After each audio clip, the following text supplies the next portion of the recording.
Les députés de la 6e législature, après la dissolution de l'Assemblée nationale, suite au coup d'État survenu le 18 août 2020 réclament leurs droits. En effet, les députés élus légalement dans leurs localités respectives se considèrent aujourd'hui comme les vrais représentants du peuple malien car ils ont des bases politiques avec lesquelles ils sont en contact permanent.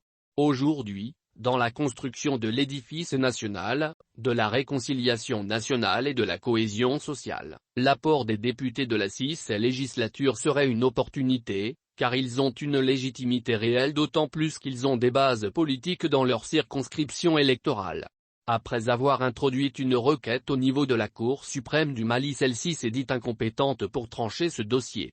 Mais selon le conseiller, avocat, à la défense des députés de la 6e législature, l'arrêt de Cour constitutionnelle ne peut pas être attaqué ni être modifié. En plus, un président démissionnaire n'a aucune compétence pour dissoudre l'Assemblée nationale. Une démission sous contrainte est anticonstitutionnelle, antidémocratique et anticonventionnelle.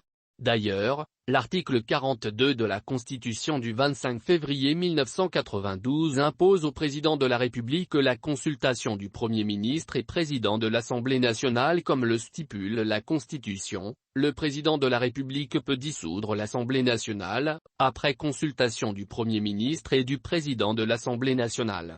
Les élections générales ont lieu 21 jours au moins et 40 jours au plus après la dissolution. Avec la nomination des membres du Conseil national de transition, en mettant à l'écart des légitimes représentants du peuple, on assiste à une anarchie totale. Aujourd'hui, une poignée d'individus, profitant de leur position dans l'appareil d'État, gèrent les ressources de l'État et manipulent le peuple.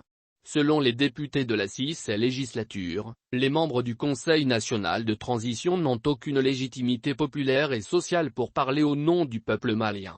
C'est une réelle mascarade et un bricolage au niveau de l'organe législatif de la transition, car les vrais représentants du peuple sont éjectés au profit d'individus nommés en désordre, sans aucun profil réel pour légiférer au non-peuple malien. Les députés de la 6e législature estiment qu'un député élu dans sa localité contrôle l'action gouvernementale, mais s'il est avéré que le gouvernement a nommé des individus, comment ceux-ci peuvent contrôler ce même gouvernement ?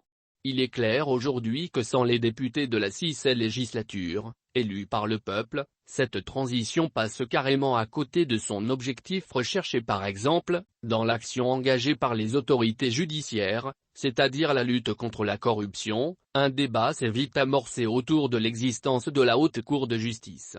Cela est une preuve palpable de l'absence des vrais représentants du peuple qui sont les députés de la 6e législature. Il faut reconnaître que les membres du CNT ne peuvent pas voter des lois, ratifier et surtout voter une loi d'amnistie pour les auteurs du coup d'État du 18 août et 24 mars. Les membres du Conseil national de transition ne peuvent pas faire des ratifications des accords internationaux. Ils ne peuvent pas non plus statuer sur des lois de la révision de la Constitution et l'application de l'accord issu du processus d'Alger. Dans le cadre de la sécurité, les députés de la 6e législature étant les ressortissants de ces différentes circonscriptions électorales peuvent mieux jouer un important rôle dans la réconciliation nationale et le retour de la quiétude dans ces localités. Aujourd'hui, en un mot, ces députés mis à l'écart sont indispensables dans le Mali clamé par les autorités actuelles.